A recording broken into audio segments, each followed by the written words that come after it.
सुनिए जी, ठंड तो आ गई है और बारिश भी आने वाली है।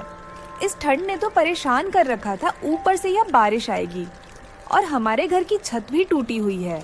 हमारा तो जीना ही हराम हो गया है। आप कुछ करिए जी। हाँ भाग्यवान, बोल तो तुम सही रही हो, मैं कुछ करता हूँ।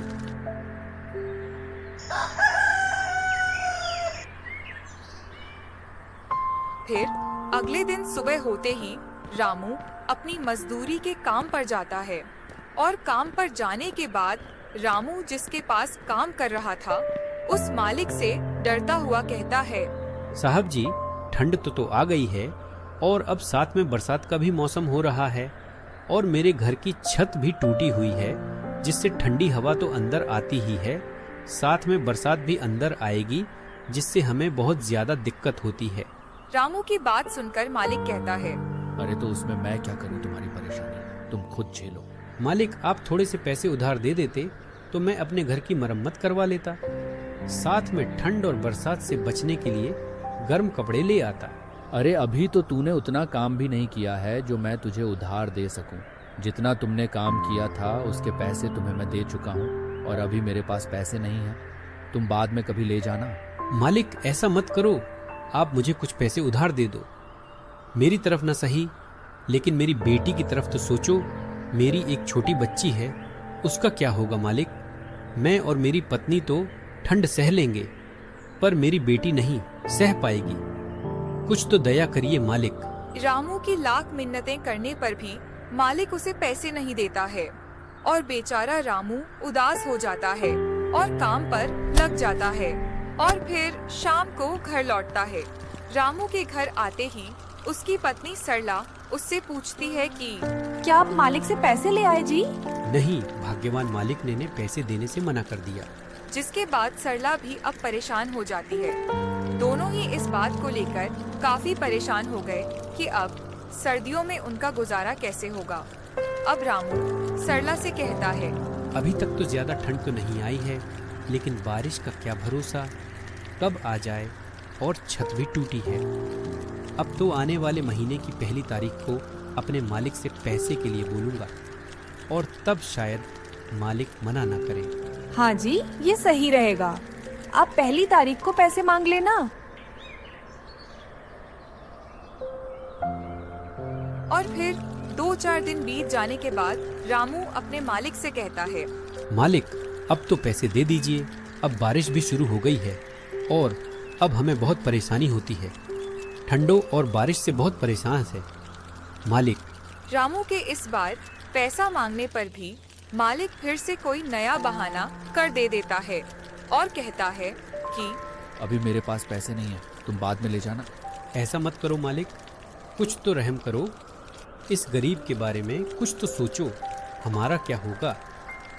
मालिक, हम तो इस ठंड से मारे जाएंगे। रामू की लाख कोशिश करने पर भी जमींदार रामू की कोई बात नहीं सुनता है और रामू की बात टाल देता है, पैसे देने से मना कर देता है। और फिर रामू परेशान हो जाता है और अपनी पत्नी और अपनी बेटी के बारे में सोच कर बहुत उदास हो जाता है। और फिर रामू शाम होते ही अपने घर वापस आ जाता है। फिर रामू की पत्नी सरला रामू से पूछती है, अजी क्या हुआ? आप इतने उदास क्यों हो? क्या हुआ? क्या पहले की तरह इस बार भी मालिक ने पैसे देने से मना कर दिया? हाँ, भाग्यवान मालिक ने पैसे देने से मना कर दिया। मैंने बहुत कोशिश की थी, फिर भी मालिक ने पैसे नहीं दिए। क्या करूं भाग्यवान, मुझे तो कुछ समझ नहीं आ रहा है। भगवान हमारी कैसी परीक्षा ले रहे हैं, पता नहीं इस बार क्या होगा। अजी अब क्या होगा? ऐसे में हम तो भूखे मर जाएंगे और साथ में सर्दी भी हमें मार डालेगी। अब हमारे घर का गुजारा कैसे होगा?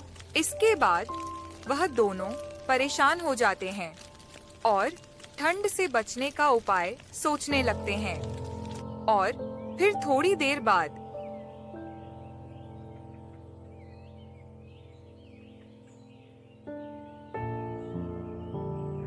जैसे ही शाम होती है तो ठंड शुरू हो जाती है और उनका डर सही निकला। फिर रामू और उसकी पत्नी आग जलाकर आग से ठंड का बचाव करते हैं और फिर अचानक से बारिश आ जाती है और रामू के घर की छत टूटी हुई होने के कारण बारिश का पानी रामू के घर के अंदर आने लगता है। फिर यह देखकर रामू की पत्नी रामू से, अजी हमारा डर सही निकला, बारिश आ गई और बारिश का पानी भी अंदर आ रहा है, अब क्या करें जी? हाँ भाग्यवान, बारिश तो आ गई है और बारिश का पानी भी घर के अंदर आ रहा है। अब क्या होगा? ठंड ने तो परेशान कर ही रखा था, अब ऊपर से यह बारिश और जान लेने पर तुली है। ऐसे ही वह दोनों ठंड और बारिश से जूझ हुए आग के पास खड़े रहते हैं और अपने गरीब होने पर खुद को कोसते रहते हैं।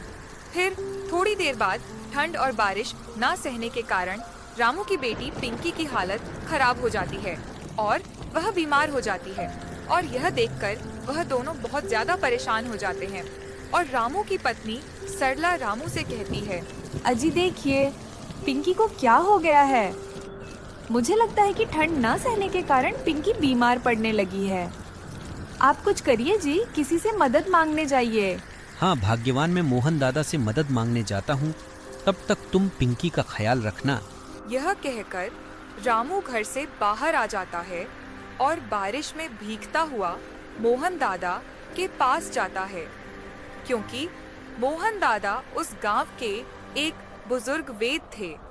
और रामू मोहन दादा के घर के पास पहुंच जाता है और मोहन दादा को आवाज देता है, मोहन दादा, ओ मोहन दादा, घर पर हो क्या? बाहर आइए दादा, मैं बहुत मुसीबत में हूँ। ऐसे ही वह कुछ देर आवाज देता है, लेकिन कोई भी बाहर नहीं आता है, क्योंकि उस दिन मोहन दादा किसी काम से बाहर गए थे। फिर रामू बहुत परेशान हो जाता है और अपनी बेटी के बारे में सोच सोच के चिंतित हो जाता है और खुद को कोसता है। हे भगवान, अब मेरी बेटी का क्या होगा? वह यह ठंड सह नहीं पाएगी। हे प्रभु, रक्षा करना। एक तरफ रामू बारिश में भीगता हुआ इधर उधर मदद के लिए जाता है, लेकिन कोई भी रामू की मदद नहीं करता है और दूसरी तरफ पिंकी की तबीयत बहुत ज्यादा बिगड़ जाती है और वह आखिरी सांस ले रही थी। और फिर थोड़ी देर बाद रामू घर वापस आ जाता है और रामू की पत्नी सरला रामू से कहती है, अजी आप आ गए, क्या हुआ? मोहन दादा को नहीं लेकर आए? नहीं भाग्यवान, मोहन दादा घर पर नहीं थे। और फिर थोड़ी देर बाद पिंकी की तबीयत बहुत ज्यादा खराब हो जाती है और अब वह आखिरी सांस ले रही थी।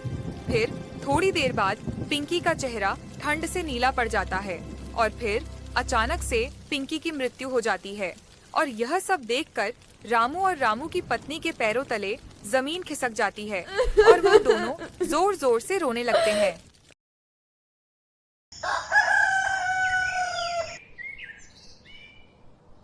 फिर अगले दिन सुबह होते ही यह खबर सुनकर पूरे गांव वाले उदास हो जाते हैं। अरे भैया, बेचारे रामू के साथ तो बहुत बुरा हुआ। हाँ भाई, यह तो बहुत बुरा काम हो गया। बेचारी की इकलौती संतान थी, वह भी ठंड से मारी गई। रात ज्यादा ठंड और साथ में बरसात भी हो रही थी, तो कैसे सहन कर पाते बेचारे। इस प्रकार गांव वाले आपस में बातचीत कर रहे थे और रामू की बेटी का शोक मना रहे थे। और एक बार फिर से मौसम की मार ने एक और परिवार को खत्म ही कर दिया। इस कहानी से हमें यह सीख मिलती है कि हमें गरीब हो या अमीर सभी की मदद करनी चाहिए और हमें पत्थर दिल नहीं बनना चाहिए, क्योंकि अगर रामू का मालिक अगर रामू को पैसे दे देता तो शायद रामू की बेटी पिंकी की जान बच भी जाती। लेकिन मालिक के बुरे व्यवहार के कारण एक गरीब का घर उजड़ गया। इसलिए हमें सभी जरूरतमंदों की मदद करनी चाहिए।